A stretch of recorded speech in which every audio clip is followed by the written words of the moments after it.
Hey everyone, welcome to Photography Chat, Season 2, Episode 21. We're going to have Chris Wu on with us today. Hope everyone is doing well and y'all are having a good week out there. Hey Steph, how's it going? We'll just get Chris in here.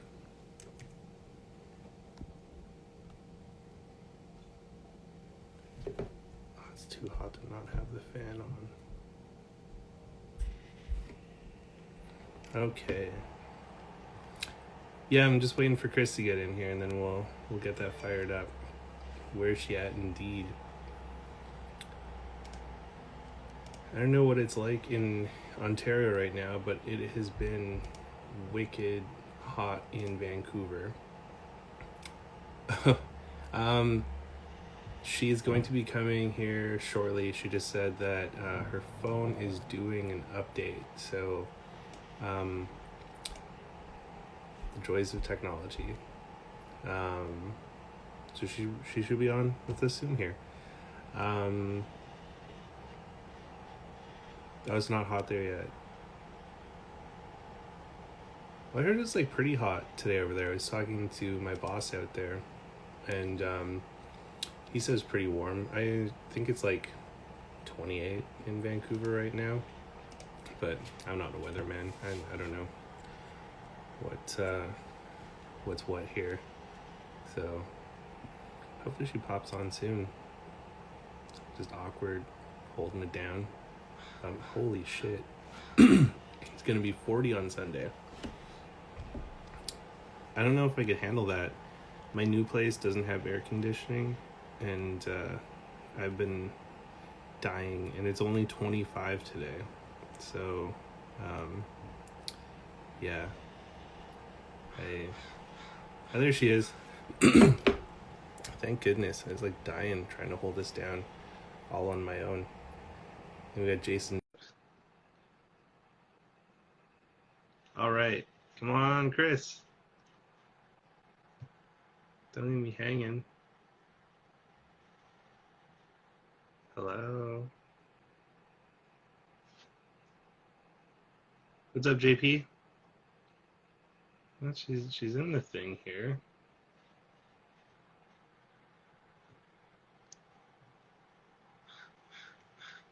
I think we're having technical difficulties.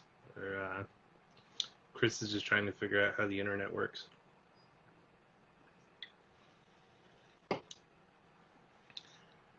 Nothing's happening yet. I sent you an invite to join in the video, but I don't see you yet. You can request. Maybe you try requesting. Maybe it's on your end. It says you were unable to join. This is going to be a very short episode. Well, okay. How about you try requesting to be in the video, and then, yeah. Sorry, everyone. We'll get this. We'll get this figured out. There we go. I see your request.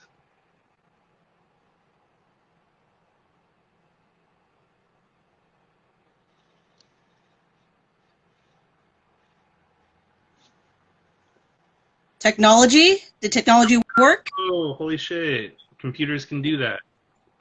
Computers? Whoa, you're getting way too fancy for me now, Merlin. Close this one now. All right. Were you trying to do it off of your computer? No, I messaged on my computer because when I turn on my phone, it's like Instagram's updating. I'm just like, why are you doing this? I have to go online. Uh, Yes, I'm not one for technology. that's Murphy's Law, you know? It says, Oh, trust me, I know all about Murphy's Law. I like Steph's comment there. Technology, is that you? It is something. Hello, Internet is my other friend Chris's favorite thing to say whenever he calls me. He's just like, hello, is this the Internet? I'm looking for the interwebs there. I want to download the updates. Can you Google this for me? Yeah, I think Google can pretty much do everything. So especially infiltrate your home through technology. Oh yeah, I have a Google Home Mini. It tells me what the time is and what the temperature is all the time. See, the Google and Alexa stuff wig me out just a little bit because like especially the Amazon stuff because like they have a whole system to like sell you stuff and then Google's Oh yeah, just for sure. totally all cool with like selling your info and like piping it into stuff. The Apple Oh, I'm stuff, not. I'm not like. I'm not. What's the word I'm looking for? I know that like it's totally listening in all the time to like all the stuff that I'm doing. I'm not. I'm not. that's I'm fair. not. Yeah. I don't just But yeah, no. those ones wig me out a little bit. So it's like I don't have any of those, but I do have like the Apple stuff, and because like what's Apple gonna try and do? Sell me more Apple stuff? Like, you know, they already I got mean, me. like challenge accepted. But Yeah, exactly. Like I mean, they've already got me nabbed. They already take all my money. So how's your week been do going? you see, by the way, downtown camera had like a small batch of like the unicorn tears, the FP100C. I saw it. I'm just like, I don't need it, but I still kind of want it. You didn't buy one, did you? No, I didn't. I didn't. My God. It's a hundred. So It was 100. It was like 150 a pack or something. I'm just like, I can't. I I can't know stomach that. now. So here's the thing for people thinking that Downtown Camera was trying to rip people off. Their cost on the last batch was fairly high, so they're not really at 150 a pack. They're not really making much money off of it, which is kind of insane to think. No, it's when another camera store that will just get randomly like 10 cases of the film, and then it'll sell out in like 10 minutes, and then Yeah, all of a sudden, a three-letter acronym. We just forget about it. We just don't won't. worry about it. Don't worry about it. Exactly. We won't get into that. It's far too early to get into jumping into that business there. But oh man, those guys just fucking jacking up the prices of everything. Them and cat labs. I'm just gonna say I haven't fuck. done anything with cat lips yet, but I've heard that they're okay. I mean, they're okay other than they like jacked up the prices of Polaroid 8x10 shit by like a million fold. So See, this is why I don't shoot 8x10 because I know I'm going to end up looking for like the Polaroid version of it, and then next thing you know, like even it, more money, even more of my money is just going to be gone. it's not cheap. It's not a cheap thing to get into. Like I'm in way too deep and I don't even have a camera yet. Like it's yeah. But soon, though, right, Merlin? Soon you'll get the camera, and then Yeah, I mean, God's willing, like we'll see. It was supposed to happen, but then the move cost me a lot more than I was expecting it to. So um, that that ate into my budget for 8x10. More yeah. money on the yeast or film. Why are you Stuff crazy money is for definitely more money spent on film than yeast. I'll tell you that right now. Although trying to make your gluten-free sourdough bread was like quite the adventure. So I still have all your gluten-free like flours over here. that just doesn't sound appealing at all. I thought I'm, it'd be a fun little adventure, and then it just ended up giving me a lot of headache and heartache. yeah, that seems like an unholy thing to try and do. I mean, like I was doing it for Steph, and I would do anything for Steph because she's like my Polaroid lover. So Whoa, crazy. Apparently, fucking Jason Moore used to run a gluten-free sourdough bread business. So if you need tips on how to make gluten-free sourdough bread for Steph, you can reach out to Mr. Jason Moore there, and he can. Jason Moore film. I will Jason, probably be reaching out to you. he's the OG. That's where it all started with Jason. Really? Yeah, yeah, he was the very first episode of Photo Chat, but I think we talked about Nicolas Cage more than we talked about photography. Because yeah, it just got really silly. We ended up just talking about ridiculous movies more than we did about photography. That's So amazing. I love it he's gonna already. have a redemption episode soon where we'll actually get into photography stuff and less Nicolas Cage this time around. I mean, I guess, but where's the fun in that? Well, I mean, I would just have to start another series, like what Photography like chat, movie chat, Nick Cage chat. Caged Mondays. Just gonna call it Cage Match all of a sudden, or No, it's all Cage all the time. well, there you go. Yeah, there you go. There you go. We got this Mighty Peril in there. What's up, man? Um, did you hear about John Travolta and said next time? I don't know, but well, yeah. I mean, there is an intersection between Nicolas Cage and John Travolta because of Face Off, which is like one of the most magnificent movies ever created. I mean, like, I don't want to like sully my vision of who I am to Jason Moore film. I mean, like, I'm already at lost cause with you, but like, I don't think I've seen Face Off yet. So Oh my God. Okay, so Face Off has the most ridiculous premise ever. Nicolas Cage plays Castor Troy, one of the most infamous, violent, like mastermind criminals ever in the world. And I can't remember John Travolta's character's name, but Castor Troy ends up in a coma, and they need to get information from his little brother Pollux, but he's in a coma, so they can't get it, and people are gonna die if they don't get this information. So they swap the face off of John Travolta, who's like this top cop that's been fighting against Nicolas Cage's character because he killed John Travolta's kid, and John Travolta never forgave Nick Cage for that. So they do this face swap so that John Travolta can become Nicolas Cage's character to go get this information from his little brother Pollux. And oh yeah, they have Super Mario boots on in the prison where they're like magnetic boots, and like the whole thing is like fucking super like ridiculous. And then Nicolas Cage wakes up from his coma and has no face and freaks out about it. And so there's like a scene where there's like a faceless Nicolas Cage like smoking a cigarette while he like gets his goons to come fucking get the doctor to do the face swap so that Nicolas Cage can have John Travolta's face and then assumes John Travolta's life. So then John Travolta ends up being stuck as the criminal Nicolas Cage. Well, Nicolas Cage, the criminal, gets to be like the law guy, John Travolta, and like he's got this line where his like daughter's like something like weird with you, and he's like, "Don't worry, Papa's got a brand new bag." Like he's just a total fucking creep in the whole thing. Like it's just John Woo did the directing of it, so there's lots of like doves flying during. sorry, wait, John Woo directing it. You already know you got the double guns going and like the action happening. Totally has a double gun. Like that's the thing. So his like fucking the guns that he has, he rocks these like two gold like fucking pistols that he wears in this like butterfly rig and like his back and just like yeah, it's insane. And there's just the double gold guns is just so good.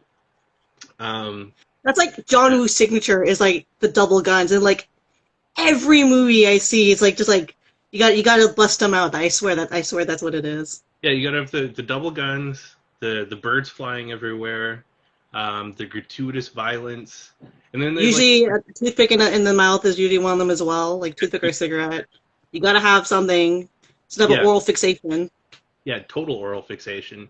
And then it has this ridiculous one where the criminals think that like the fake Nicolas Cage is the real Nicolas Cage.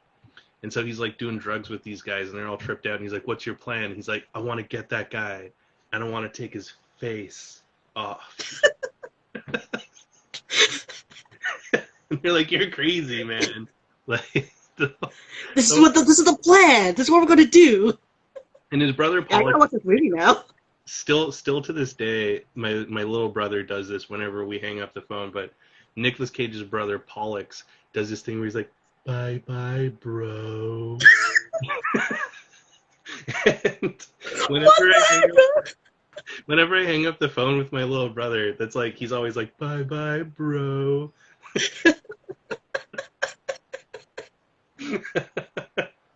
Yeah. Anyways, we got that's the thing. Nicolas Cage is infectious. This is how it happened the first time because we got onto like Face Off and then Con Air and stealing the Declaration of Independence and just Jason Moore, you're right. We did start talking about Nick Cage all of a sudden. That's like you made that comment earlier. It's like, I guess it's like, yeah. yeah. I mean, it's a thing. Once it starts, it's hard to stop. Um, did you see the stuff floating around the internet this week, last week, of a guy getting more than packs he was supposed to from Polaroid, and Polaroid asking Oh, for asking for like the money back, or asking for like, oh, did you yeah, get they're more like film than you could have? Like, so what? Who's gonna admit to like this? Like, oh yeah, I totally got more film for sure. Let me send it back to you. if you're gonna go watch Con Air, you got to put the bunny down, Jason. That's all I'm gonna say about that. Um, yeah, like I don't. Apparently, the dude did send the film back, which it poses an interesting question. If you got more than you were supposed to, would you would you send it back? Would you admit it, or would you be like, no, I just got what was supposed. I got the film I was supposed to get.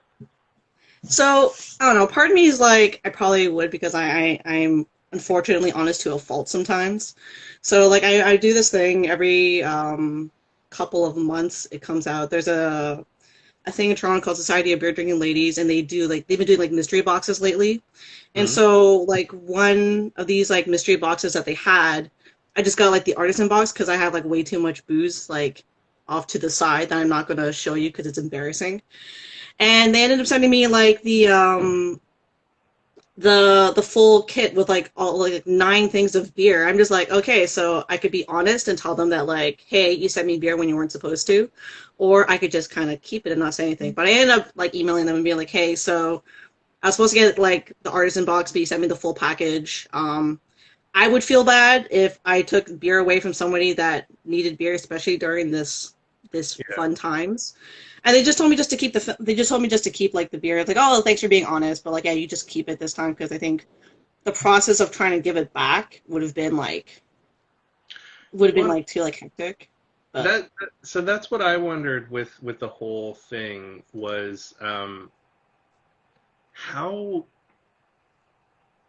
how desperate is Polaroid right now that they're asking for like a pack of film back from some rando dude? Like the cost of shipping and all that effort to get one pack of film back.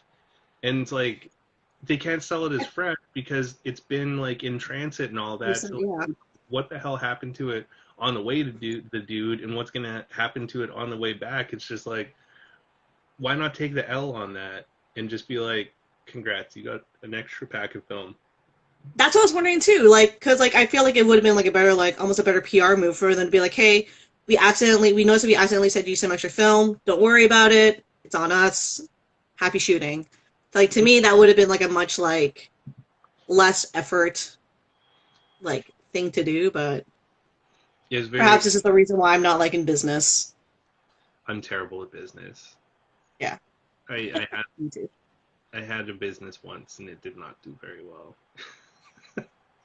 I've never tried business because I knew that would just end terribly for me. I'd be like, oh, I feel bad. No, don't worry about it. Just Yeah, take it. It's okay.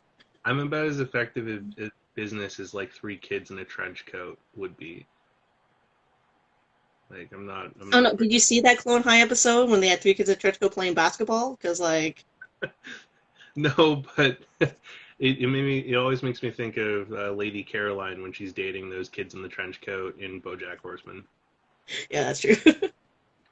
Yeah, That's pretty awesome. Jeffrey says that he's never heard of companies asking for stuff back when there's a mistake like that. I agree, it is kind of odd. Film Like, says keep the film. I, you know, I'm gonna plead the fifth on this one because I still order from Polaroid and I want to be in their good graces. see, that would have been much smarter if I thought ahead, but like, 'cause I order from them all the time.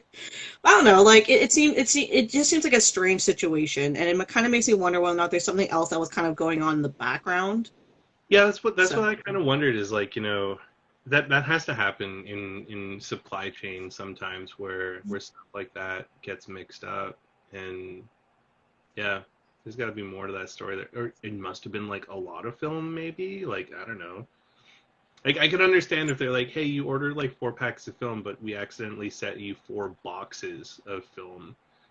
Could See, you? that's a very different like picture being painted because it was like 4 boxes as opposed to like 4 packs, and I'd be like totally be like, I get it, I get why you want your film back. That Yeah, makes a exactly. lot more sense. And I would be like, I didn't get it. I think Amazon stole it. Meanwhile, I on the side, you just like sell it. Yo, I got this discount Polaroid. You want some Polaroid, kid? Just in the trench coat, just in the streets of the dark alleyways. Like, hey, you want to buy some? You want to buy some Spectra? Yo, you like instant film? You want some SX70? I got some SX70 color and black and white. Primo stuff. Yeah, it's like, oh, I got some time zero. Oh man, it's just like perfect. Just give me all your money. This was one of the crates that BFC didn't get. Don't tell Yeah, him I said that. It's fine. Don't worry about it. it's fine. It's I mean, I definitely have said disparaging things in the past, and I will not rescind on those because I just don't like the idea of price gouging and just making Yeah, it no, for sure. more expensive for everyone to get into it. I get like capitalism and all that, and like it's just sort of like a shit result of the societal construct we live in. But like, I mean, there's making a living and then screwing people over. Yeah, that's fair. Yeah, yeah, exactly. So how did you get into this addiction of instant film? Oh man, how did I get into it? Much like anyone gets into addictions of these type of things, somebody gave me a free camera. It's like, the first one's always free. That's Yeah, kind of how it kind of started. So like my buddy Jamie was just like getting close to a decade ago, if not a decade ago, he had like an extra like Polaroid. He's like, oh, here you go. I have like two of these like Sun 600 like Polaroid cameras, just like the regular pop top one. Here, I'm gonna give it to you. You can have fun. And he also said to me, and I remember this. He's like, as soon as I said like I got it, I said thank you. He's like, oh, by the way, you never know, you don't know how good you had it prior to this moment, and I didn't really know what he was talking about at the time.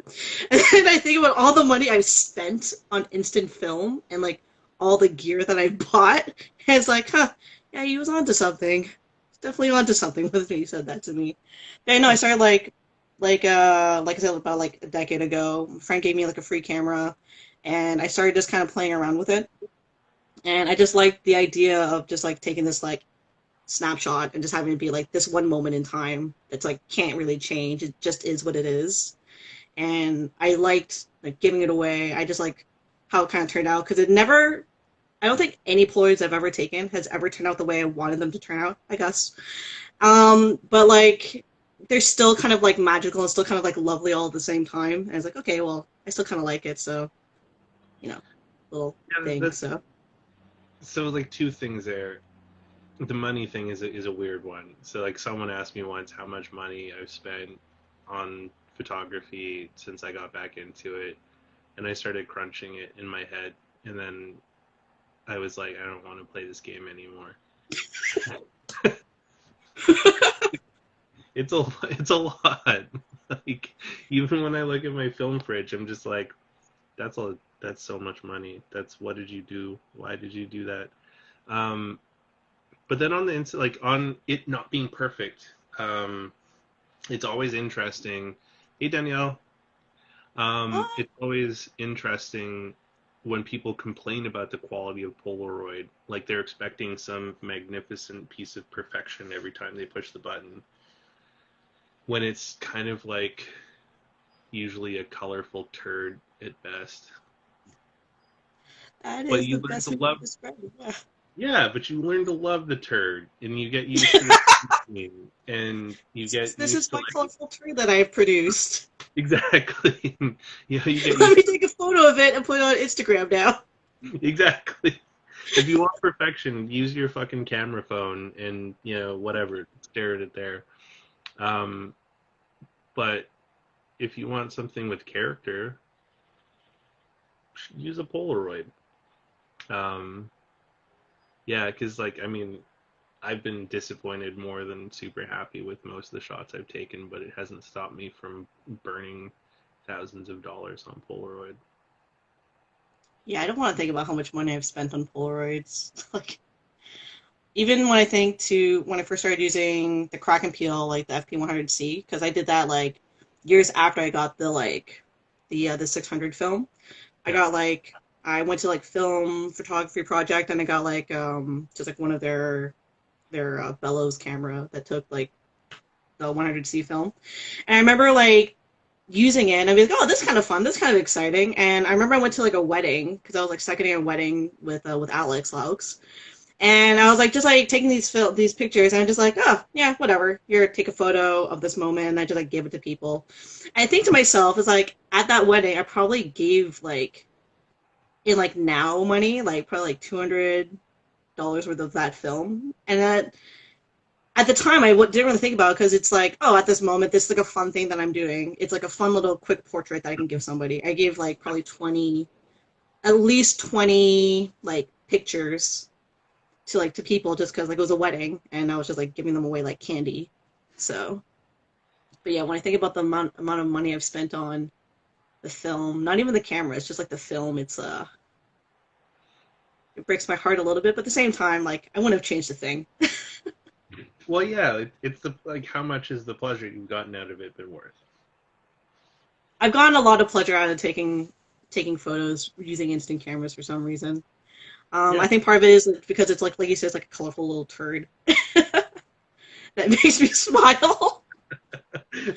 I mean, But I do get a lot of pleasure out of it. I mean, like the same camera with like the F100 like 100C camera, like probably about like 5 6 years ago. I went to Pride and I took a bunch of photos using both like the Instax, the 600 like film, and just like the big kind of like my bigger one, using 100 F the FP100C, and just like oh, this is just kind of like fun. Take photos and just give them away. And that's why I do like a lot of my pictures, especially back then. That I would just take a photo, like, oh, here you go, have a keepsake, have fun with this. And I don't know what they do with it, but so I have a lot of joy just like kind of taking pictures and just like seeing like some people just kind of get excited by it sometimes.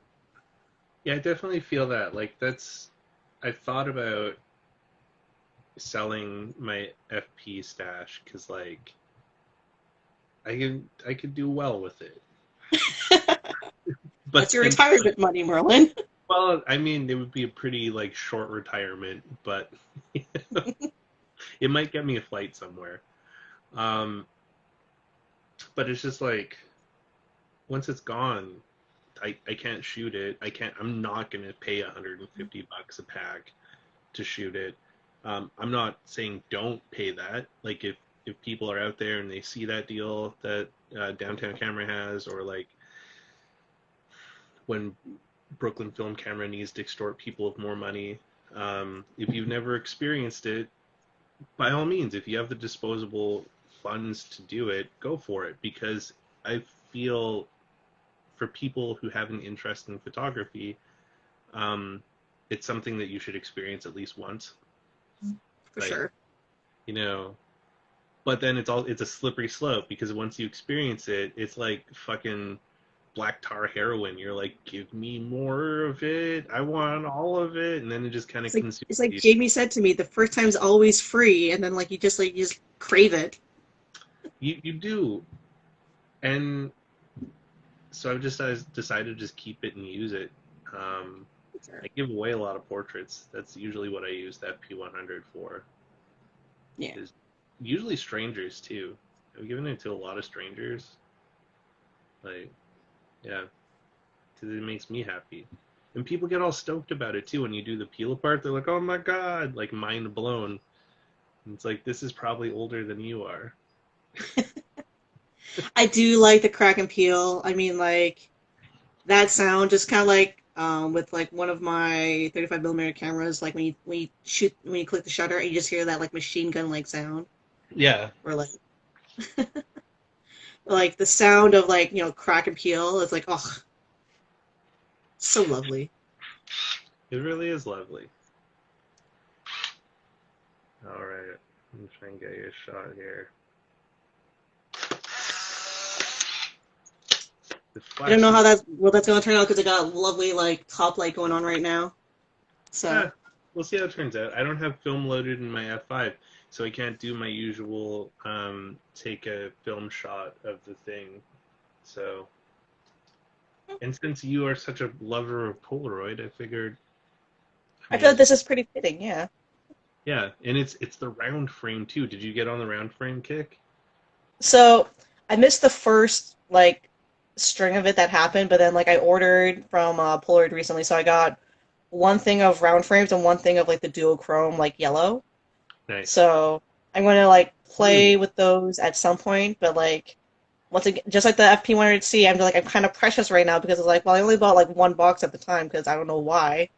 So Yeah, that's some restraint because like you probably paid more in shipping than you did on the 2 packs of film. minor detail, minor detail. Don't worry about that. Don't worry about that. That's the thing. Okay, so I bought regular like I-type film too, just to kind of like as a fellow Canadian, how do you feel about how much it sucks to ship things in to Canada? a little part of me breaks apart every single time I buy something from the States sometimes.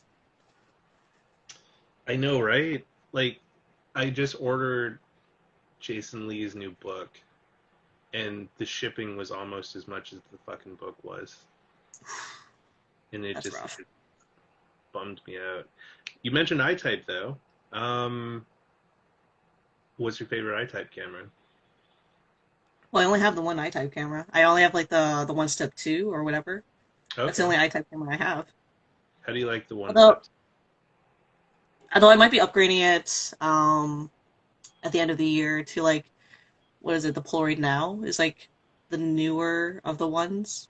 Not the Polaroid Go, but the Polaroid Now I think is like the newest of like the bigger format.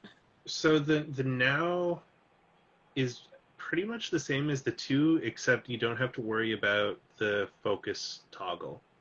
It Oh, does okay. have its own. That's really the only difference between the now and the two. If you like iType and you've gotten used to fucking with the focus toggle, the One Step Plus is definitely worth checking out because Okay. it's got all of the sexy like Bluetooth features, so you could go like control it from your phones to do like full manual and remote control stuff and control like multiple exposures and stuff with it. Um, That's fun. and the Now doesn't have that yet. They haven't done a refresh of the One Step Plus yet. So with the one step two, I did see from the YouTubes that there is a way that you can do like multiple exposures on like just like the one step two. Essentially, you click the button, you turn it off, and then you turn it back on. And you can take another photo. So I play around with that a little bit, Yeah, but I guess you have to like try and turn it off though before it starts ejecting. yeah. You Um, there's really quick with it. there's been a couple of misses when I tried to do that, but then I just get a delightfully underexposed photo. That's fair. So Yeah, yeah, if you are looking for a one-step upgrade, I would definitely check out the Plus. yeah. Marielle's also agreeing with the one step plus. Yeah, because I So think the Now is kind of more like it's like a lateral upgrade to what you have today. fair, yeah, no, that's fair. So you okay there, buddy? Well, it's just I have my like window and door open because it's really hot here, and I think someone like crop dusted me from like next door because it just like got a little Ooh. bit for a second there. Like, huh, this is a little awkward all of a sudden. Yeah, yeah. Sorry, what were you gonna say? So to ask you, speaking of Polaroids and I-type, which I think is probably going to be an I-type, Polaroid Go. What are your thoughts? Excuse me. Um, I think it's great. I will likely end up buying one sooner than later. Um, I know a lot of people are super pissed and upset about it, and I mean, go for a walk or something, draw, paint some like happy little trees. I don't know. Like if a tiny little camera and a new film type get you that upset, maybe this isn't for you. Um, Fair. I think it's good though because it could possibly open up Polaroid to a larger addressable market than people like us who are very demanding and you know persnickety about spending money. But I think the Go is good because they're trying to go after that Instax Mini market. That's true, It's still yeah. it's still a higher price point than Instax Mini is, but it's another option.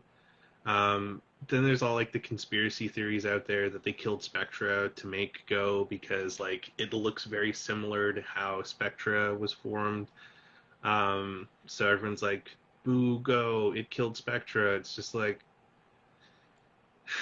Spectra's dead. Just let it go now. I mean, all of us love Spectra. Spectra's great, but it's never coming back. It's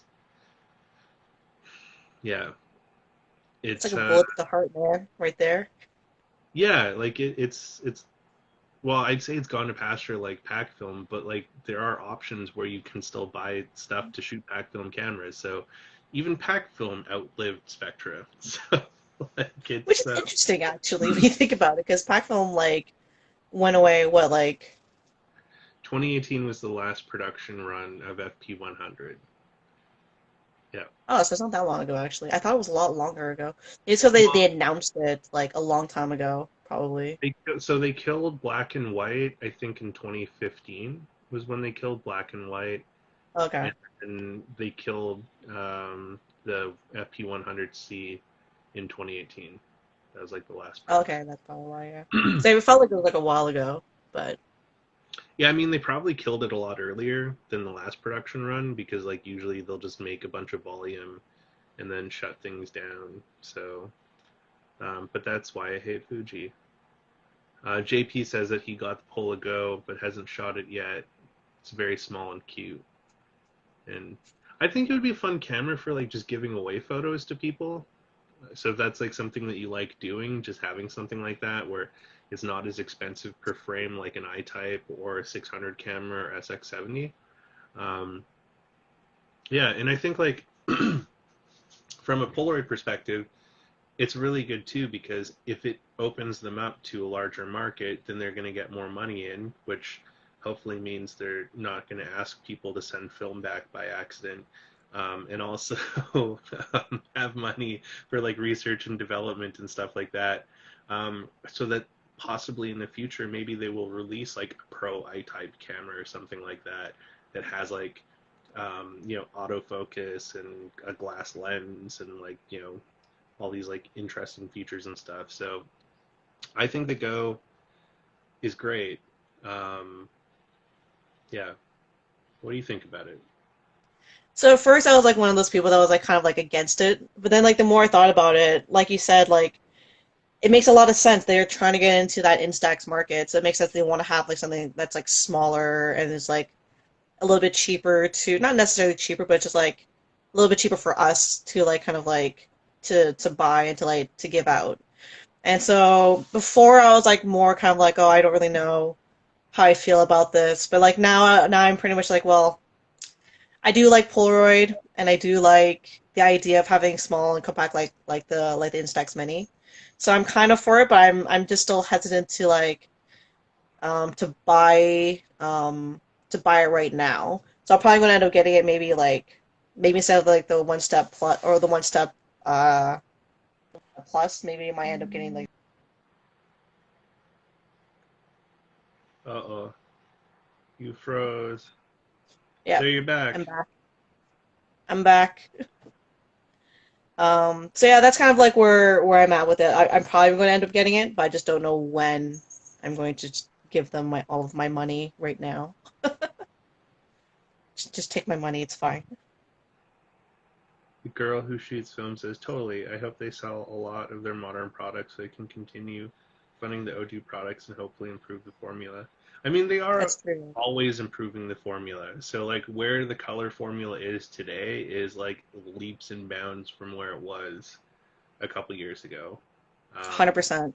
Although I still get the occasional like bad pack, Yeah, like even like it, recently, but yeah, it totally happens. But also like if you've ever shot original Polaroid, don't ever expect to have those kinds of results anytime ever, because like the yeah, chemicals that were used in OG Polaroid um, are not safe for today.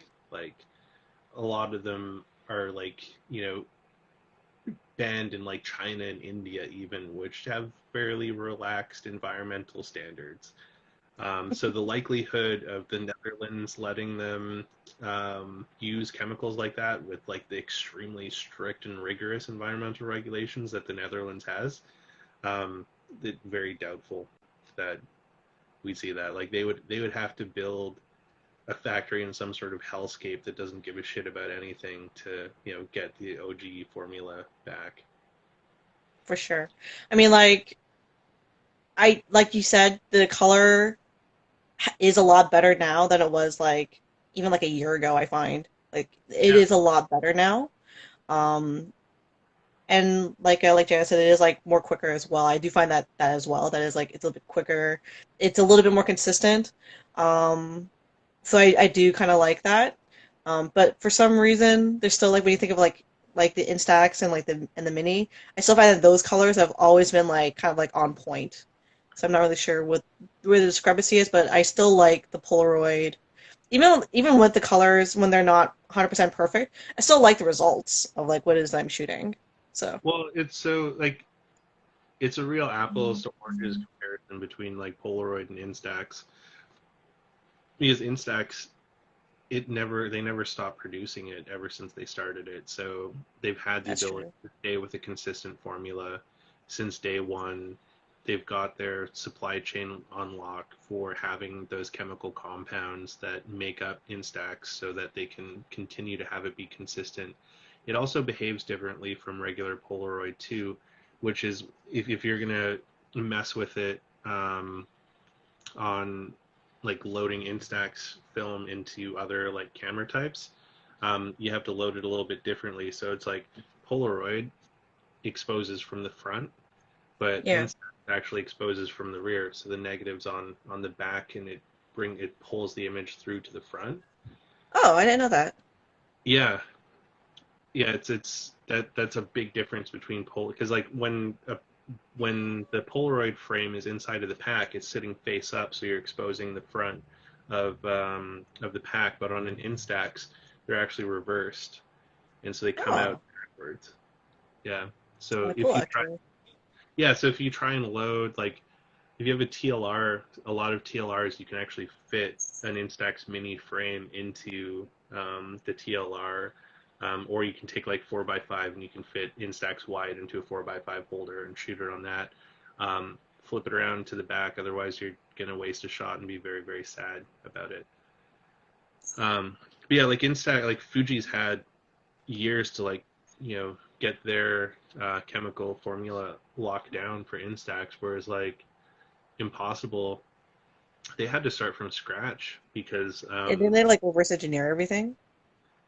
yeah, like they literally had to start from scratch because they didn't have the original formulas, and even when they did finally track down IP from Polaroid, um, Dr. Land was so insanely secret squirrel about everything that the formulas were like the compounds for the formulas were all sort of in code. So like they had the formulas, but they were code names, so they didn't actually know what the chemical compounds were. And Dr. Land liked to spread the wealth, and so he didn't buy all the chemicals from like big, massive chemical companies. He supported like a lot of smaller manufacturing companies to create the compounds for him, and a lot of those companies don't exist anymore. So it's like they really were up against a wall when they were trying to recreate the film in 2008 because they literally had to recreate it from scratch, which is why originally they never called it Polaroid film, they called it Polaroid compatible film. That's true, yeah. Yeah, because it isn't Polaroid film at all. It's completely different. Like they had to go with. less frames in the pack because the Mylar coating on the front here, Yeah. they couldn't get someone to make it as thin as it is in the original Polaroid. So because the Mylar coating is thicker on this one, they can't fit 10 frames in a pack. They can only fit 8. Like, yeah, it's interesting like the work that went into this, and so it's just like I kind of cringe when people complain about like how awful it is because it's just like, do you understand though how much work went into this so that you could have pushed that button and complain about how awful of an experience you had? Like, there's so much magic in this moment that you're upset about. Also, this kind of makes me so it makes me actually kind of like more appreciative of like of the film because I knew about like there was a lot of work that went through. I just didn't know the um the depth of how much effort went into making it. I knew there was like a lot of work that went into it, but just like hearing you explain like why there's 8 instead of like 10 frames because like I always heard that was just because like of the battery issue where they couldn't put a battery in the thing. But like Not a battery issue at all because like they're using the same batteries that Polaroid was effectively. Like so, there's no real difference there. So the batteries weren't thicker. In like with I-type, they ended up making I-type. There's no battery in that, so like they could it's have true, yeah. totally fit more in there. But maybe that's like trying to keep it compatible with everything else. Also, fun fact for kiddies out there wanting to get into Polaroid and have bought an I-type camera and then come across some vintage film that you're all excited to stuff into your I-type camera and shoot. Um, it's got 10 shots in it, not 8, but your camera will only recognize 8 because that's the way it's designed. So the last two could possibly be a waste, but hang on to your dark slide because you could get those 2 frames back by going into a dark room, or if you have a dark change bag, take the cartridge out, put the dark slide back into it, and then put the cartridge in, and then you can fire off those last 2 shots. It's pretty smart actually. I didn't think about shooting 600 into like an I-type before actually. I never thought about that actually. So Yeah, so it's fairly common, like if you want to, like, because there was some 600 types that were only made for 600, that weren't made for I-type. But then there's also a bunch of I-type that's not made for 600. So um, you can shoot that in your 600 if you hang on to your old cartridges, get a dark bag, or if you have a very, very dark room that you can go into, like dark, dark, like no light leaks. Like if you have like say a dark bathroom, but there's like a little light under the thing, roll up a towel and stuff it under the door. Um, but you can buy I-type film, and if you have an empty battery cartridge from a 600 film, you can take the film out of the I-type and reload it into that 600 and use it in there. You just have to be very ginger with it because you don't want to pop the pods when you're yeah. manhandling it. And then also you got to watch out for your sweaty hands because this has fucked me over a couple of times when I'm doing like the uh, awkward fondling inside of the dark bag. Is I've gotten my sweaty hands on the front here, and then the frames will stick to each other and lock Oh. inside the camera because your meat paws have just sweated them all up and made them all sticky. So you got to watch out for that. Um, but you can totally shoot I-type in 600, or if you want to be a fancy person, you can just buy one of those like I-type battery kits that are floating around on the internet there, where you can graft a battery onto a 600 camera, and then you can just like throw I-type cartridges in. Yeah, Lots of different options for you. lots of them. Or if you have like a box camera, like a 600 camera, like any of the Sun cameras and stuff like that, it's super easy to graft a battery onto it because the back plate where the strap connects to, you can just pop that off, and the battery connectors are right there. So you can just like Oh, really? tack on leads so that you could hook up an external battery on the 600 cameras. Huh. Yeah, That'd be also kind of fun. fun to actually do a little bit of a little electrical what's the word I'm looking for? Experiment. Do some MacGyvering. Yeah, a little bit of MacGyvering. See what Yeah. happens. What's the worst that'll happen?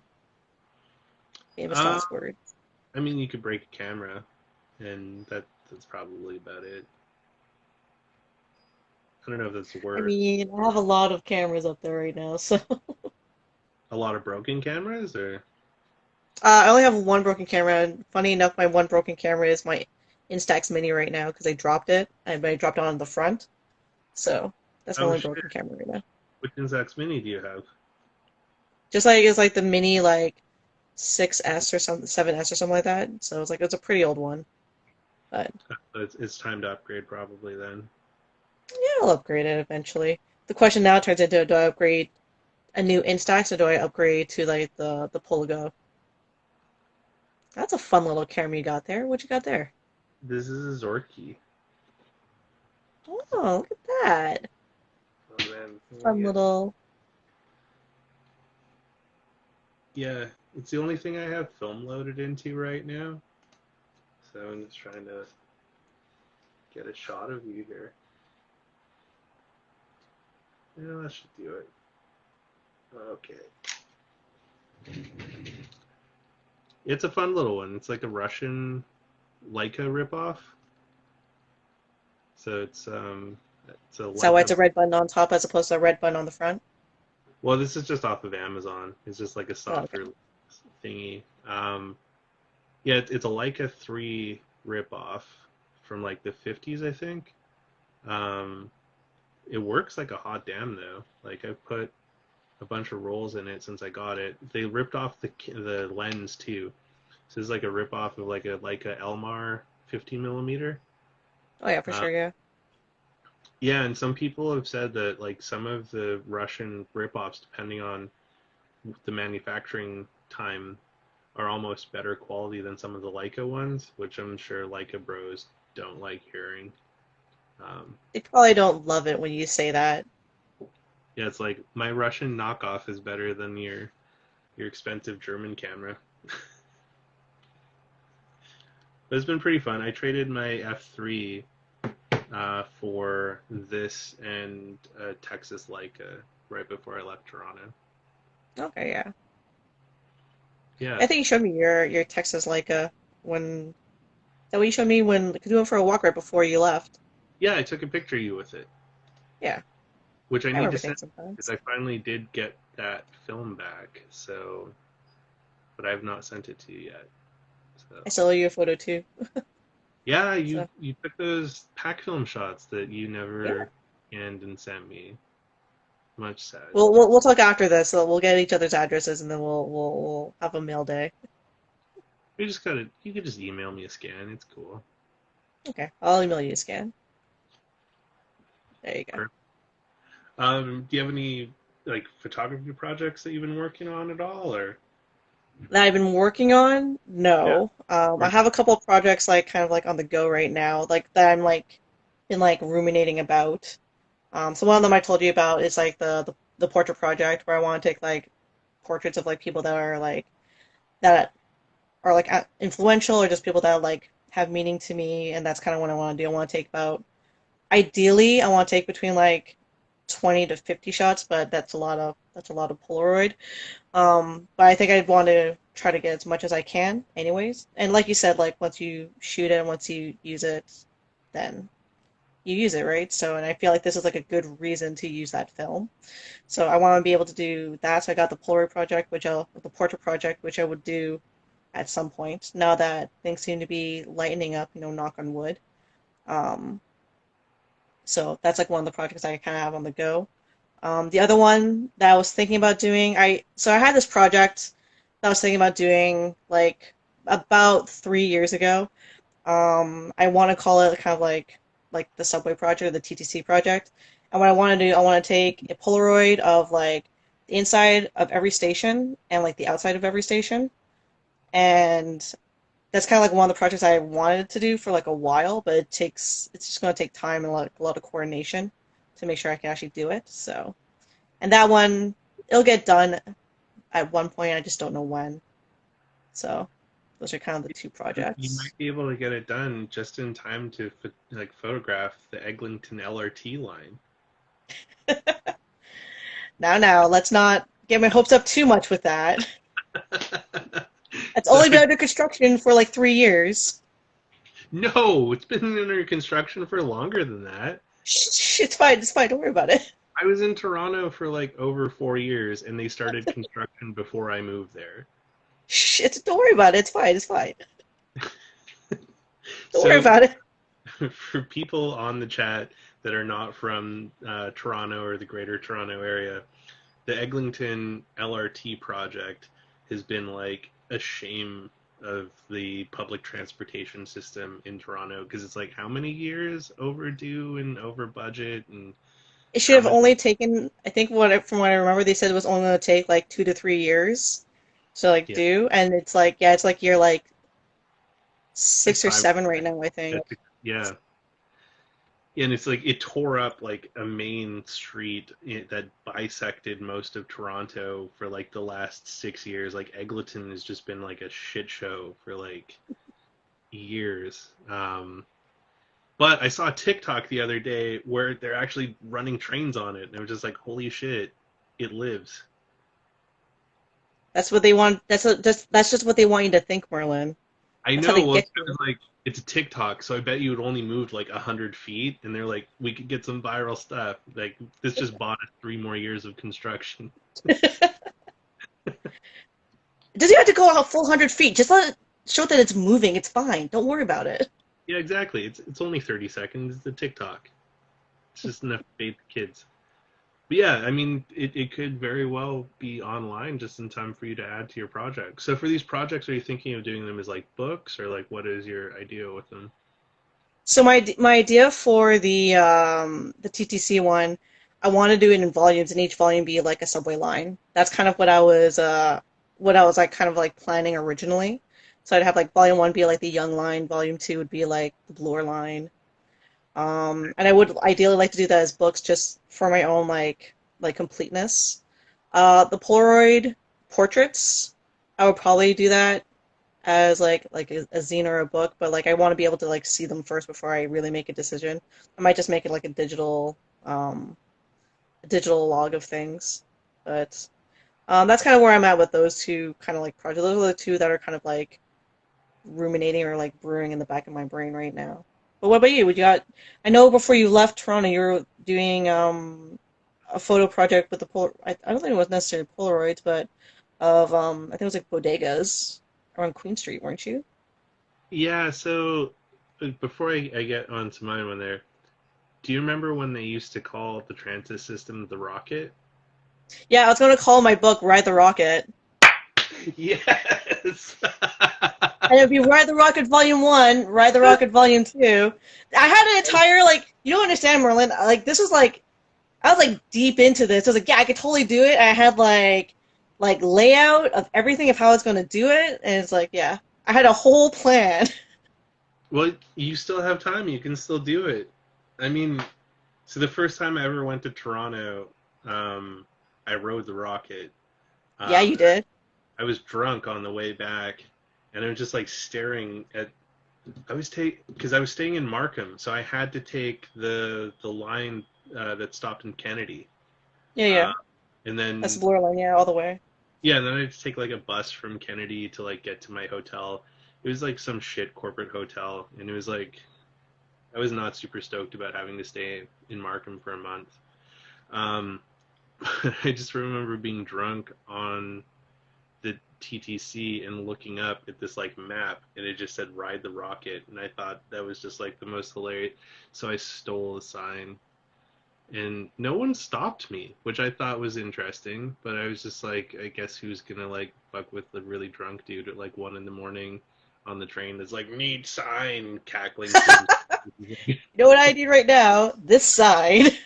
Yeah, yeah. I don't. I think it's probably in my shit in Kamloops or something. One day I'll be reunited with it. I always wanted to like put it in a light board back so that it would like light up and you can see all the shit. I mean, it's probably not accurate now because like that was 2000. Yeah, it was like 2000 when I stole that sign. Okay. Yeah. which means I can't get in trouble for it now because like that's over 10 years. So it's like any law enforcement listening right now, like that, I didn't steal any What are signs. they going to do now? It's like they're not going to knock on your door in like British Columbia and be like, "Oh, we hear that you have a sign from 10 years ago." But I mean, that just, I wonder why they stopped calling it the Rocket. I've always I been know, actually, curious. that's a good question. But yeah, I was working, still am, on a follow up to my Queen City Bodegas book, um, which the first book was just storefronts in medium format on the Bronica 6x6.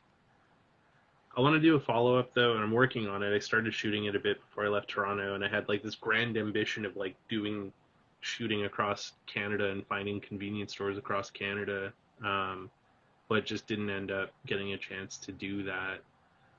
But I want to do like an exterior shot on pack film um, with ep100, and then a series of interior shots on 35 millimeter with Superior 1600.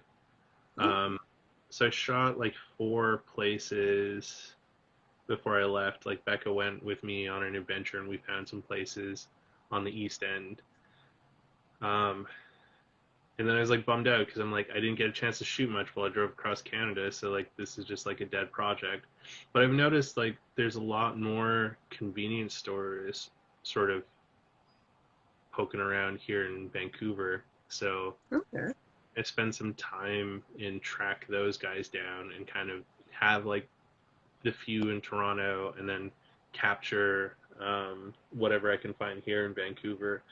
Um, and if I could find like 20 or so locations, then that would be all right because the first book was 20, it was like 24 locations I did in that one. So if I could find similar to that, do the follow up. And I was thinking of calling it like Canadian Convenience or something. Because that was a comment that a lot of people that got the first book had was like, it's cool to see the outside, but what does the inside look like? Fair, Um, yeah. and it was also just interesting to hear from people on how important the convenience stores were in their communities, like how they were almost like community hubs. And so it's like it was where people would go meet up, or people got to know the owners, and like the owners would like hook them up with food if they were like short or whatever, and they'd be like payday next week, just get me next week kind of thing. Um, it was just sort of interesting to like hear how important those places were to local community, and it's just kind of sad that they're disappearing now. For sure, yeah. Yeah, and then I've got the Quarantineroids project. Um, yeah, this guy. I'm gonna be putting this one for pre-order here soon. Um, yeah, this is 53 days of Polaroid during the first lockdown. Um, and yeah, it's just sort of like a journey of my madness through lockdown 1.0. Um, I had to stop doing it though because it was getting really expensive. Because it was only supposed to be 2 weeks, and I was just like, "That's cool. I could do 2 weeks of I could do 2 weeks of Polaroid," and it was like 53 days. Like that was a month and a half basically, and I was like, "This is not Are you ending doing in like the a Polaroid a day or? at least one Polaroid a day." So that Yeah. was the mission was to do one Polaroid a day. Sometimes it was just one, sometimes it was two or more. And then I started experimenting with different ones. So most of it was shot with the One Step Plus because I was stuck in my apartment by myself, and so it was really the only way that I could easily do self portraiture because you can do the remote mode with it and stuff. Okay, Um, yeah. but then I also there's a couple shots in there from the Impossible i1, which is an absolute piece of shit of a camera, but a fun creative tool if you can manage how much of a turd it is. Um, it has like a week. weak flash, which is like the equivalent of like, when you have a shower and the water pressure is so low that it feels like the shower's like tinkling pee on you. That's like what the I1 flash is like as far as lighted. It's like a poof of light instead of a So it's just like a tiny little trinkle of light. yeah, it's terrible because it doesn't even really have like a real flash on it. Um, Here, so whoever was the fucking genius behind this, I don't know why, but it's not a real flash. It's just LEDs. There's 8 LEDs on the front of it that kind of blink really brightly, but it's not bright enough to even trigger like strobes to slave off of it. So like that, That's pretty sad. it is super sad because I thought, well, at the very least, I could use this to, trigger my like slave my alien bees off of it and actually get some real light. That's Um, pretty cool, yeah. but it didn't even work for that. So when I did shoot with this one, though, I experimented with. I have a couple LED light panels, and so I Hmm. set up LED light panels to light me up, and then shot with this, and that worked fairly well. Um, but yeah, like it's kind of a shit camera. Oh, and I just realized it's been on this whole time. The battery is probably fucked in it. Yeah. But this was like a drunk purchase because B&H had them for like $20 or something. So I Yeah, for bought sure, 100%. yeah, so I bought like four of them because I'm like, this seems like a good idea, and it's so cheap, I'll buy four. And I'm like, these are total pieces of crap. But Like, it's just like the mindset is like, it's $20. Yeah, I'll buy four. When I'm well, done with one, I'm just like, because I gave one to a friend, and yeah, so like this was experimenting with the I-type. So that was on the I1 with using an LED panel off to the side. okay, yeah. Yeah, so it's not awful.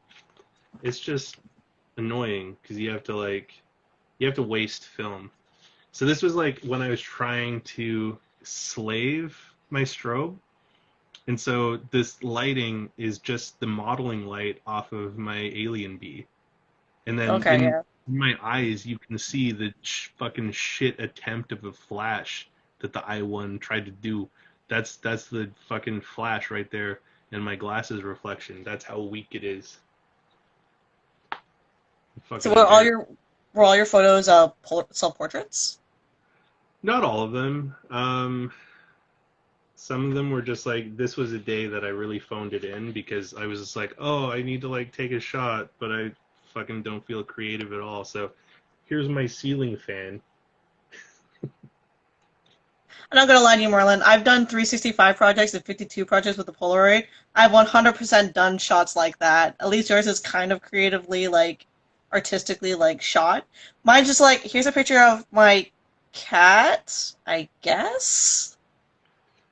So I'm going to say it on here because well, it's just going to be on the internet forever. This idea came up because I was high on mushrooms. Um, and it was the second day of being on lockdown, and a friend came by to drop off eggs, and then we ended up doing distant mushrooms on my porch. And as I was like sitting there, and the trees were like doing what the trees do when you're on mushrooms, I took this picture and I was just like, this is kind of badass. I like this. Um, and then this fucking balloon fucked with me. So this balloon like rolled up my alley. You've been to my old house in Toronto there. It rolled up the alleyway and it sat at the end of my like fucking driveway in front of my house just bouncing. It was just sitting there. And I'm like, I'm gonna take a picture of that because that looks wild. I run in the house to grab the Polaroid and I go out, and as soon as I started walking up to it, it just started tearing ass down the alleyway. So that photo is like me chasing a balloon high on mushrooms, trying to take a picture of it. That's what kicked off this book. That's amazing. I love it. Yeah, yeah. So this will be going for pre-order here, probably in the next couple of weeks. I was planning on doing it before I left Toronto, but then trying to move and do a pre-order just seemed like a really terrible idea. Yeah, probably better that you waited till after you moved to, do the thing. Yeah, and I'll admit this to you. This isn't a real on the front cover. It's not a real Polaroid. What? It kind of okay. So it is, but it isn't. So it is actually on a like it's a scanned Polaroid, but it's a 35 millimeter shot that I turn into a Polaroid using an instant lab because I like the stay home message, Hmm. but I was like, I don't want to totally cheat and just put it in a fake Polaroid frame. So I was like, it's not total cheating if I use the Impossible Lab to make a Polaroid of it and then scan that because it technically is a Polaroid then. But I what do you mean, think? like, I give you partial credits because it is technically still a Polaroid. So, like, Yeah. but that just, you just, like, my mind blown. My mind has been blown. Well, and I felt like it wasn't totally cheating because it's just the cover image. It's not in anywhere else in the like all the actual images in the book are all real legit Polaroids and they're all unpublished. I haven't put them anywhere and I probably will not put them anywhere but the book. Um, I did I tried shooting Polaroid in 4x5 on it and that was kind of interesting. Oh, yeah. Um, yeah, I fucked it up a bunch. Like the book is mostly just me fucking up Polaroid a lot and getting bored of being stuck in my house during quarantine. Um, because like, holy shit, did it ever suck? And then also kind of like when I first started getting out of the house a little bit, when things started like sort of relaxing a bit, um, I kind of like escaped the house and yeah, it's just like one guy's tale of lockdown. I mean, I kind of like that. It shows kind of like, because especially because you did a lot of, like, self-portraits in there from the ones I could see. And even though your photo of, like, just like your ceiling fan, that's how just kind of is like almost not quintessential, but it's just like a very good depiction of just like this is all I can do right now is sit and just stare at the ceiling kind of like idea. At least that's how I'm interpreting it. I don't know if that's what the intention was, but like I kind of like. Like this one new book title, fucking up Polaroids a lot. I mean, so that could just be something I I mean, I got an made. entire box of that, so. Yeah, like I've got thousands of Polaroids I could scan and put into another series of fucking up Polaroids a lot. Yeah, and I can see the title now written in Comic Sans. Don't forget that's a word art to there. That's a word art. Why don't you? That'd be terrible. But I did nerd out on the cover of this one a little bit. So this is the actual font that Polaroid uses for their text and for their logo. Okay. And I figured out how to steal it because I also stole it for stickers. I stole I the did see old. you had the Merlin photography stickers. I don't know where they are right now, but yeah, I ripped off the old Polaroid Originals logo to make stickers. And I was like, they're totally gonna sue me. But then like shortly after I did that, they changed the logo to like that new boring Polaroid one. And I was Yeah, just like, yeah. not gonna get sued.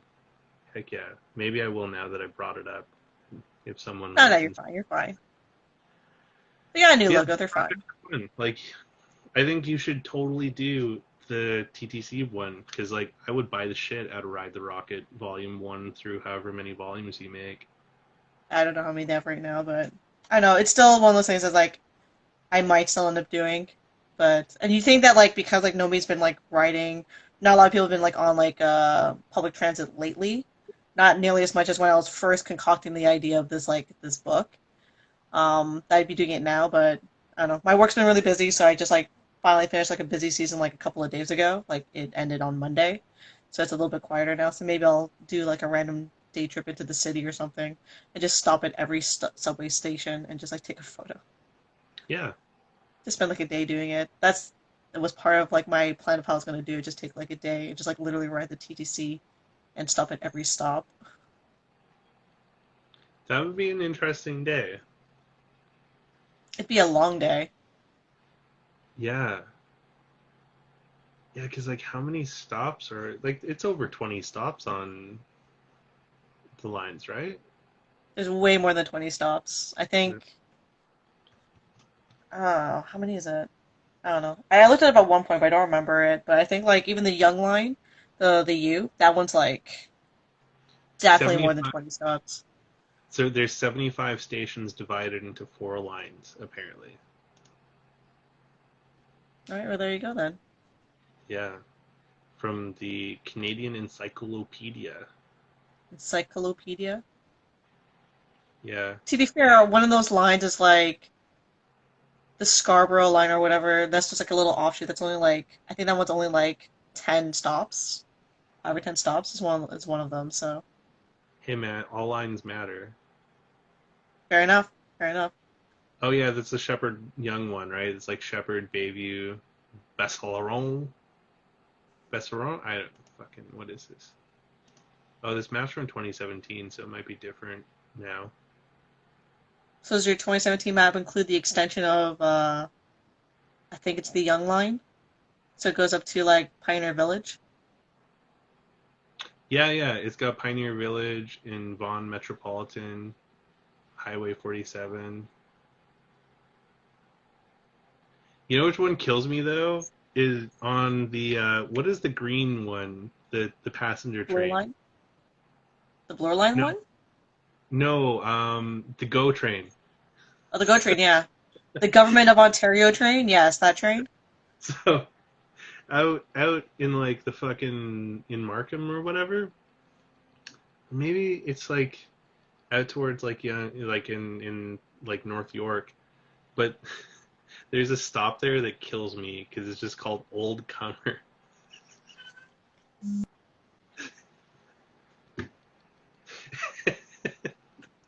It's just so ridiculous. Like it's even spelt like the pervy way too. Like yeah, I they know had which to line you're talking know. about too, actually, which is both hilarious and sad, but Yeah, it just every. I mean, like I'm like a child, so like of course every time I drive past, it's like Old Comer. Like I know what you're talking about. We're adults. This is very serious chat that we're having right now about I Old don't Comer Station. I don't know what adult means. I'm terrible with that. But there still is a homage to the rocket. Um, Bus 192 is called the Airport Rocket, and it goes from Kipling to the airport. Oh yeah, I've seen that one, yeah. Because Kipling Yeah, is the station to get onto to get downtown. So but yeah, I guess you could the just bus is take the covered GO with train. passport like paraphernalia. Yeah, it's very interesting. I wonder if this Canadian encyclopedia has anything about residential schools.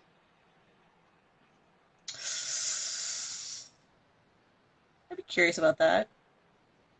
I feel like they try to brush a lot of things like under a rug, and then next thing you know, what happened was it on the weekend?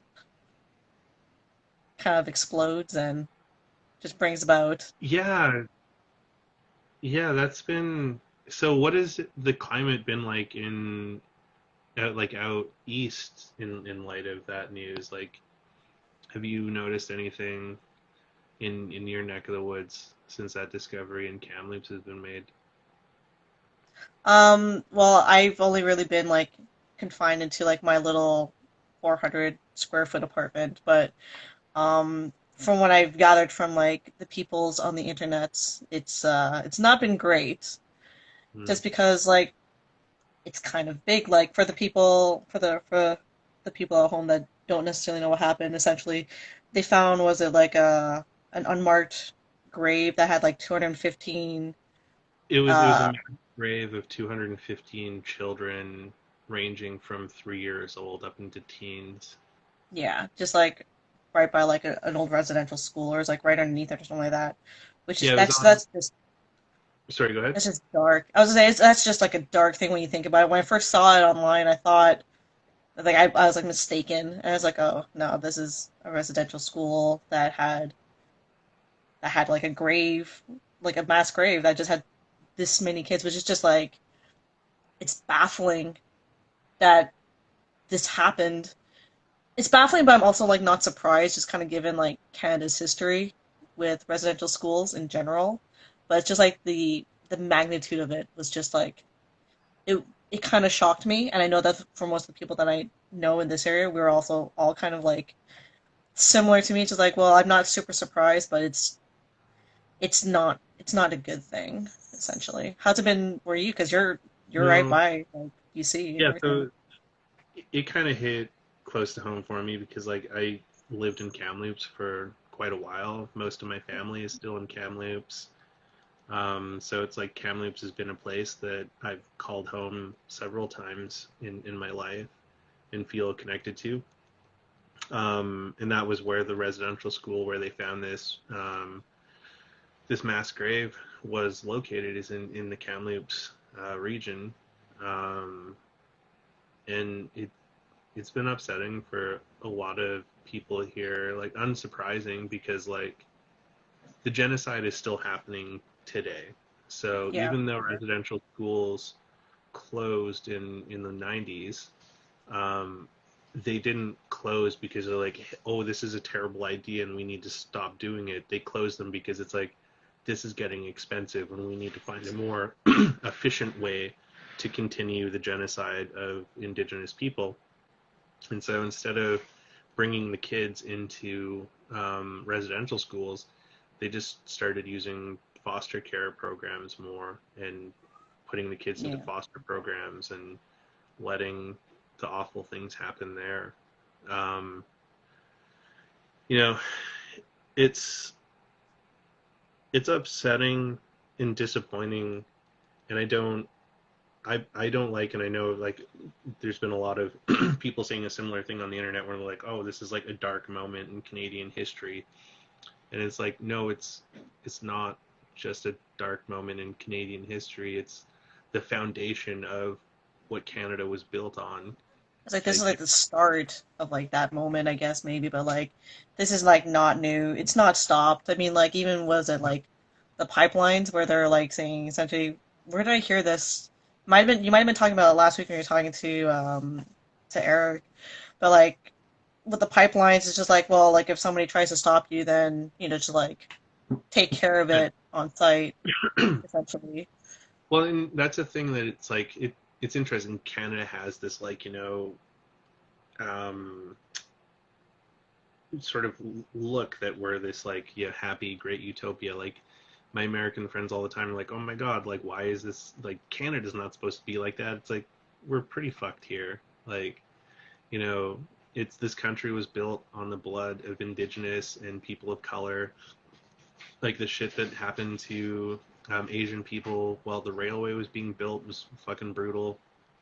Yeah, Um, the RCMP was effectively invented to manage indigenous people, and managed is a very kind way to put kill them if they fall out of line, help the church steal children from homes and stuff.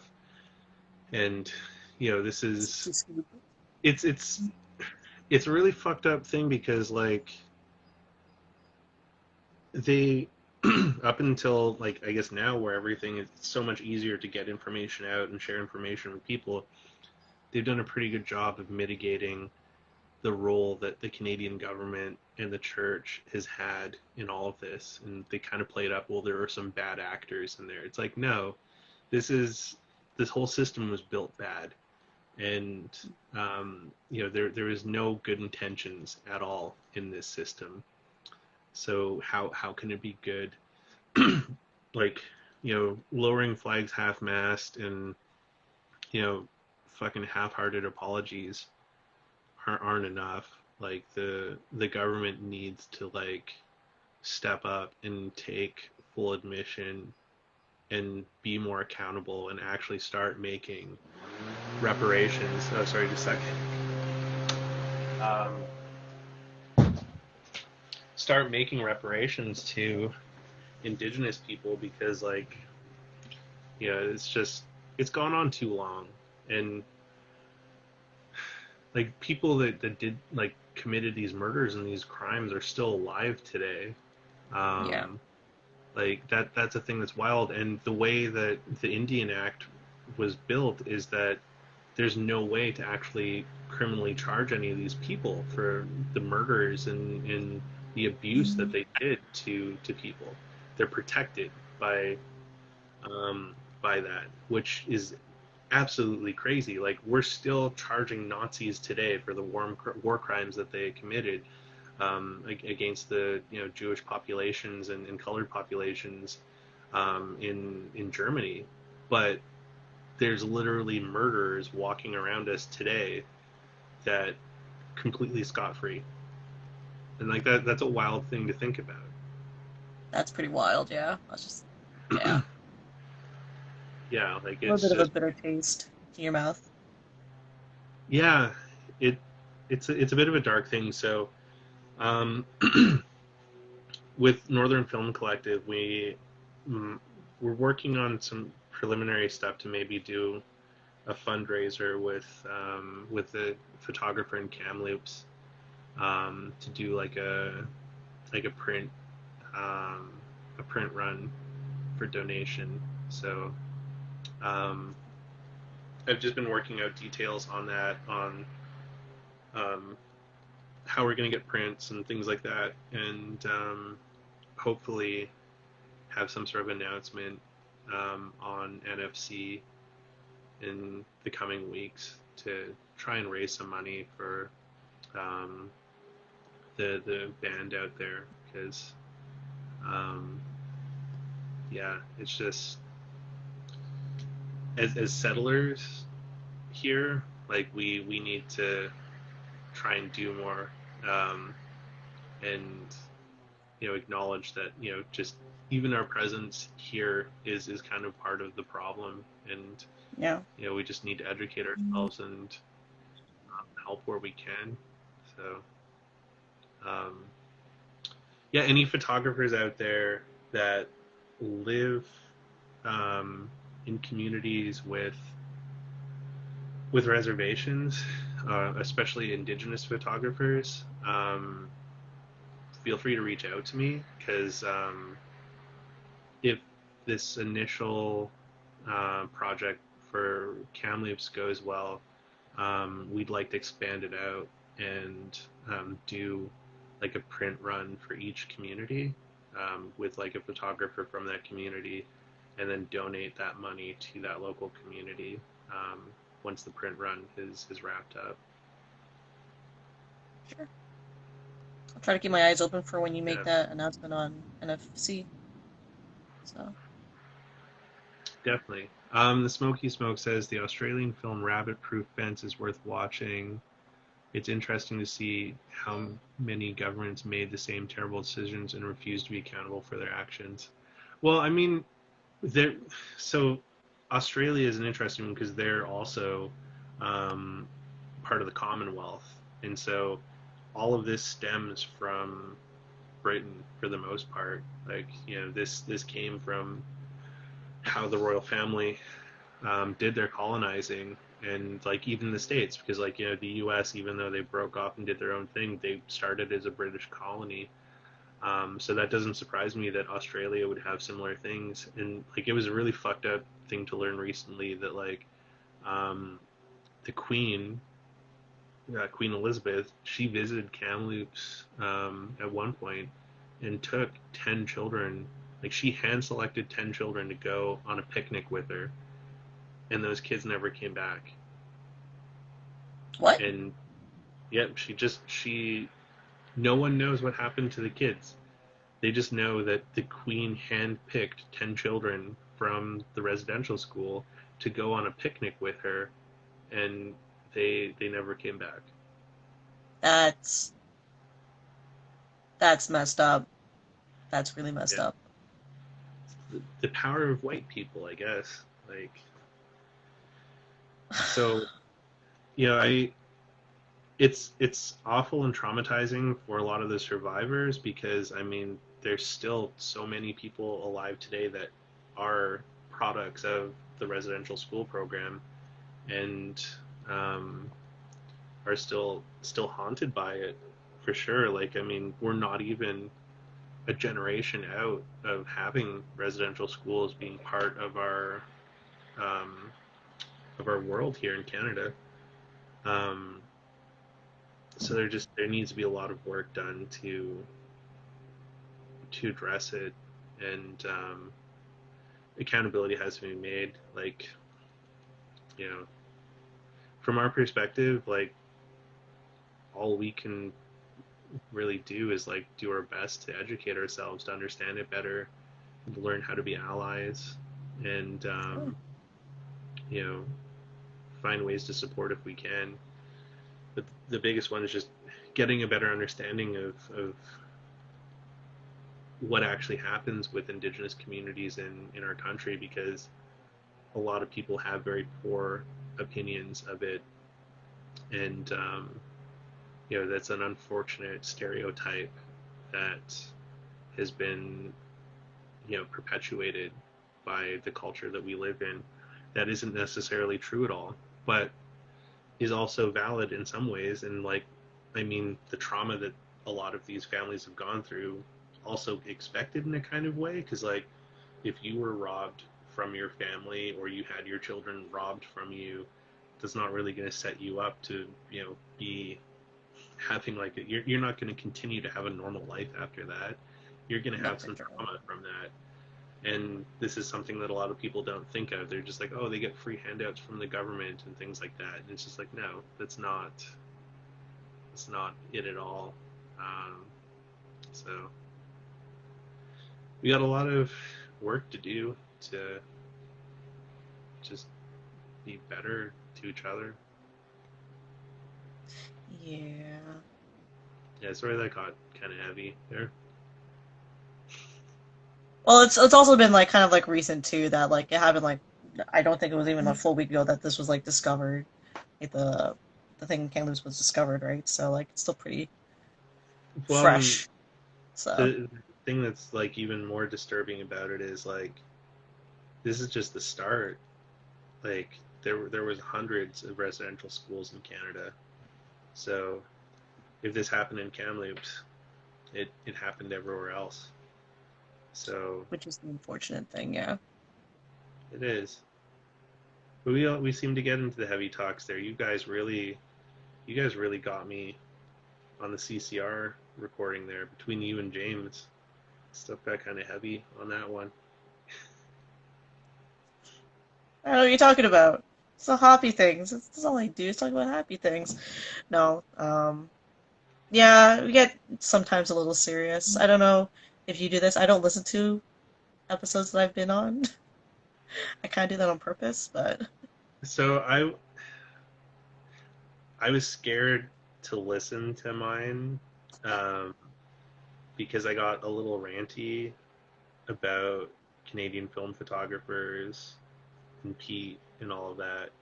yeah. And I was a little worried if like I maybe went a little overboard on it, so I was like scared to listen. But I don't think I did. A lot of people seem to give him the feedback that it wasn't terrible, so I didn't really have anything to worry about. I don't think you went too ranty. I feel like some things are just kind of like are topics that need to be talked about or things that just like you can't like sweep under the rug.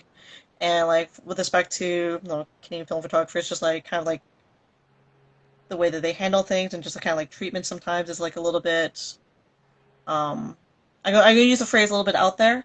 And so like it's just like something that's like worth mentioning. Just like same thing with like film community and like female photographers or like as well or photographers of like people of color or that how like they don't get as much exposure as an example as well.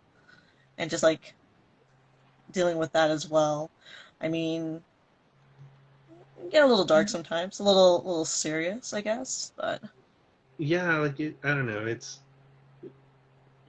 female photographers have enough bullshit to deal with as it is, and so like I don't know. I've definitely struggled with how sexist that group seems to be, but then also like learning he was kicked out of the Toronto film shooters for being like inappropriate towards women during an event. I was just like, not surprising, but very disappointing that like this person who has been kicked out of other organizations for inappropriate behavior is now like running their own organization and starting to plan their own events. And so it's just like, who's going to be the check and balance there when he's the one that's running the event and likely going to be the perpetrator of this bad behavior?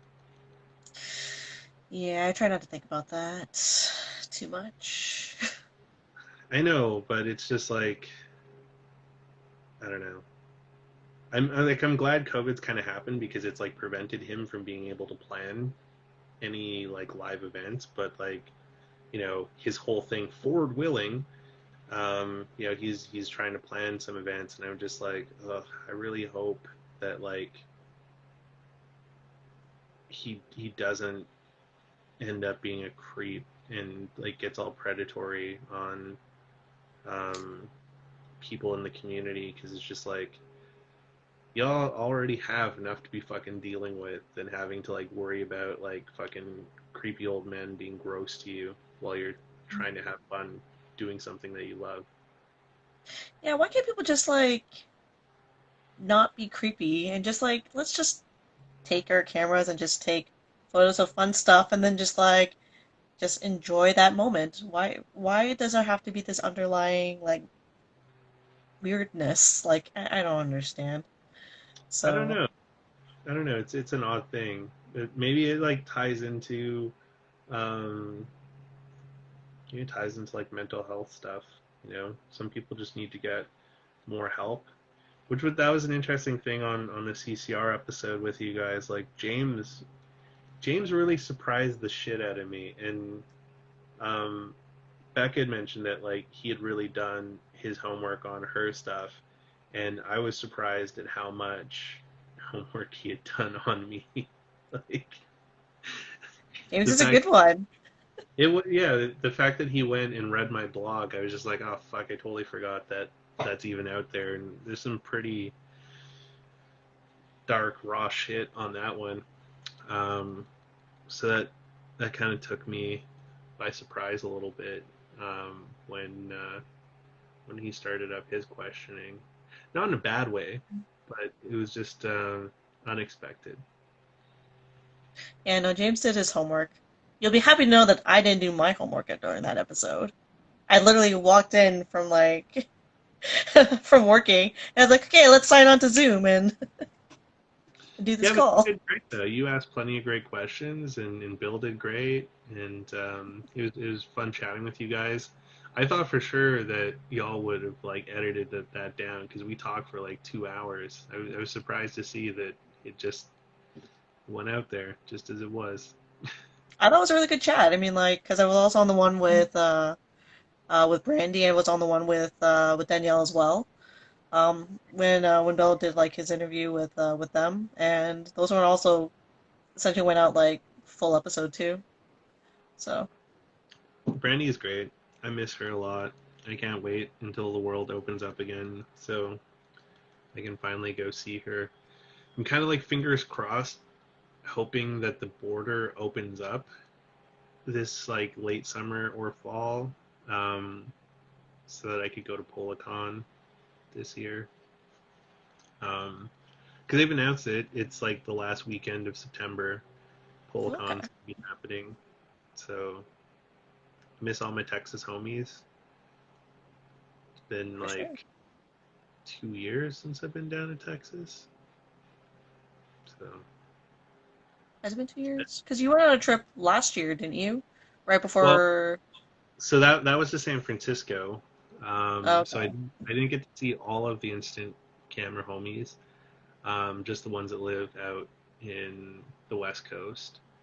Um, and like a couple dudes came out from Texas, but Armand didn't end up coming out. But Daniel and Andy came out from Texas, and they bolted early because they were worried about being able to fly home, which, you know, not an unreal thing to be scared about at that moment because, like, you know, they shit shut down the next day. So that's kind of fucked up. I talk about that in the book.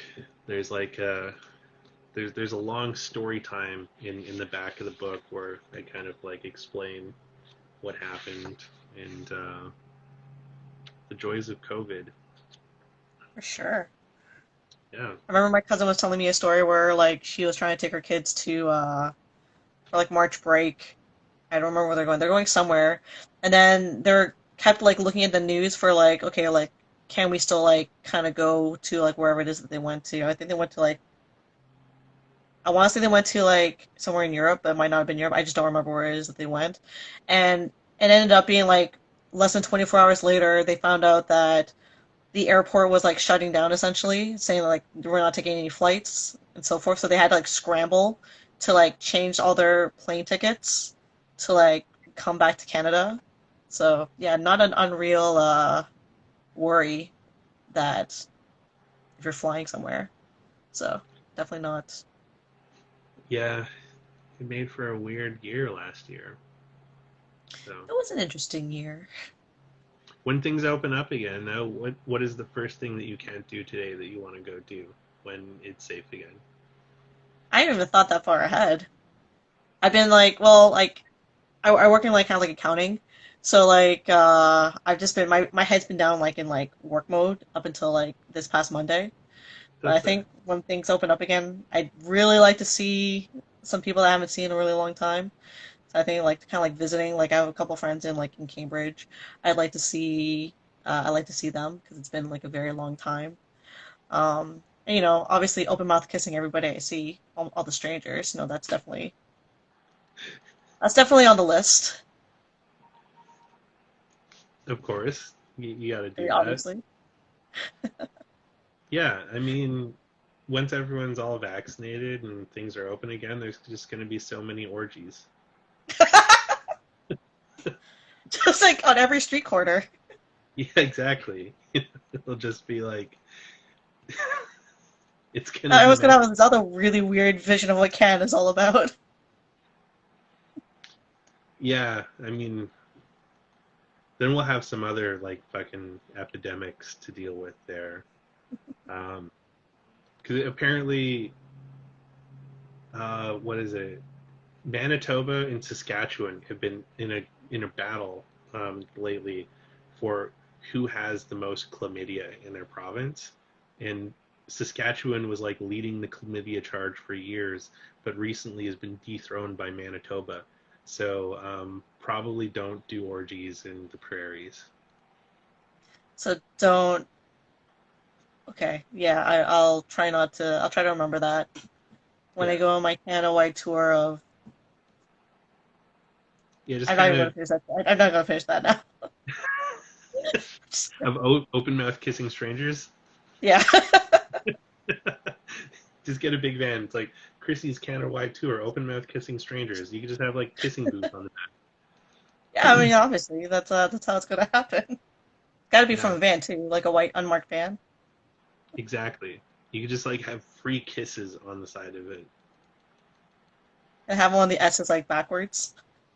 Yeah, or like Zed's kisses. I miss hugs, but also, Hugs are definitely something I definitely miss. but also Um, kind of like, ugh. Like it's kind of weird. It's like I miss them, but also I'm just like I don't know if I really if I'm like down or handshakes. It's like I can't remember the last time I gave someone a handshake. That seems wow.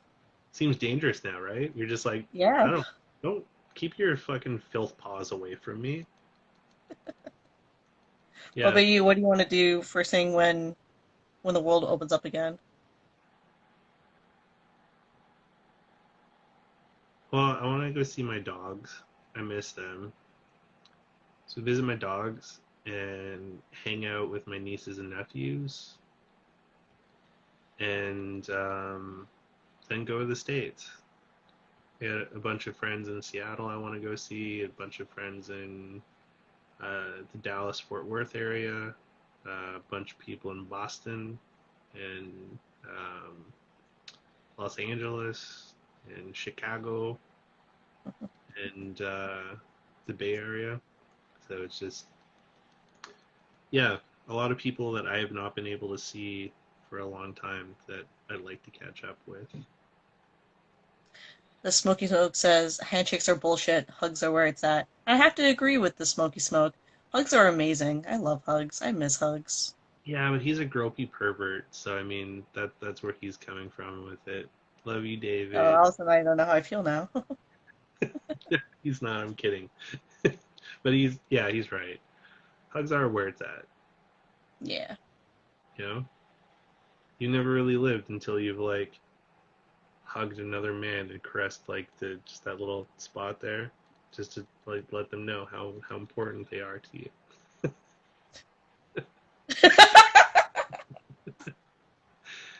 David at the Smoky Smoke was one of my photo compadres that I miss dearly from Toronto. We Oh, used to go take pictures and eat greasy Chinatown barbecue um, at Riverside Park. okay, Yeah, yeah. yeah. We would sit on these ping pong tables and just like eat in the park there, and it was nice to get out a little bit last summer. I like to suck a little earlobe on the first hug. I mean, that's as long. Yeah, Riverdale. That's it, Riverdale. Um, that's a little creepy. I don't. I've never done the earlobe thing on a hug. That's shit.